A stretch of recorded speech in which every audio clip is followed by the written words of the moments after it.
Hello friends, আপনারা তো আমার চ্যানেলে নানান রকম রান্নার ভিডিও তো দেখেছেনই।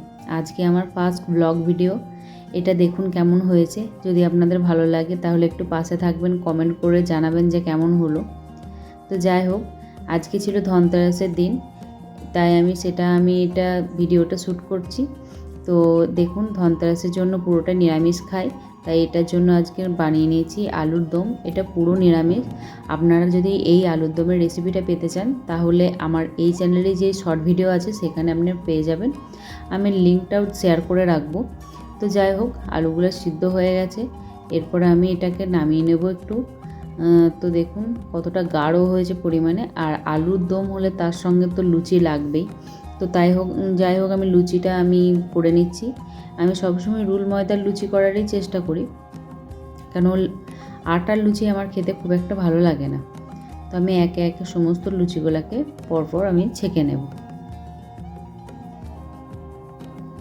আমার হয়তো কথা বলতে একটু প্রবলেম হয়, অনেক সময় আমি প্রথম ভিডিও করছি বলে একটু সমস্যাও হয়, কেননা এভাবে একা একা কথা বলা কখনোই তো অভ্যাস ছিল না সেভাবে। তো যদি কোনো ভুল ত্রুটি হয় আপনারা একটু ক্ষমা করবেন। তো আমি একে একে আমার প্রায় লুচি ছাঁকা হয়ে গেল। এইদিকে আমি আলপনাও দিয়ে নিয়েছি। এই যে কিছু বাসনও আমি ধুয়ে নিয়েছি।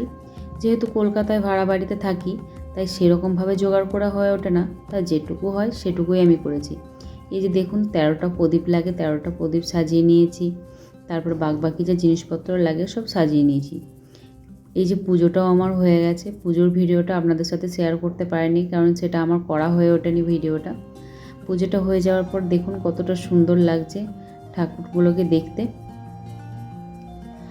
যাই হোক, পুজো তো হয়ে গেছে, এবার তো খাওয়া দাওয়া তো কিছু করতেই হবে।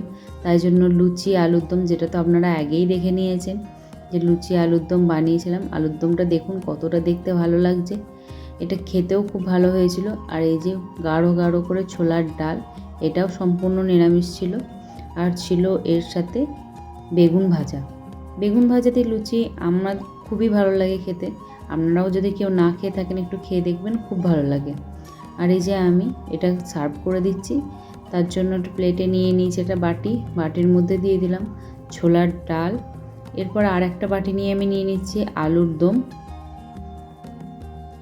আলুর দমটা এতটাই গাঢ় হয়ে গেছিলো যে পুরোটাই যে গ্রেভিটা ছিল পুরোটা টেনে নিয়েছিল। আর চন্দ্রমুখী আলু থাকার কারণে পুরোটাকেই ঝোলটা টেনে নিয়েছে। আর এরপর আমি নিয়ে নিচ্ছি বেগুন ভাজা। বেগুনের সাইজগুলো আমার খুব ছোট কাটা হয়ে গেছে। যাই হোক, বুঝতে পারিনি, ভেবেছিলাম হয়তো এতটা ছোট হয়ে যাবে, বুঝতে পারিনি। লুচি নিয়ে নিয়েছি আমি, আর নেব সন্দেশ। এই যে আমার আজকে ধনতেরাসের দিনে এটা খাওয়া দাওয়া। আর আপনাদের যদি আমার ব্লগটা ভালো লেগে থাকে তাহলে প্লিজ একটু কমেন্টে জানাবেন, একটু পাশে থাকবেন।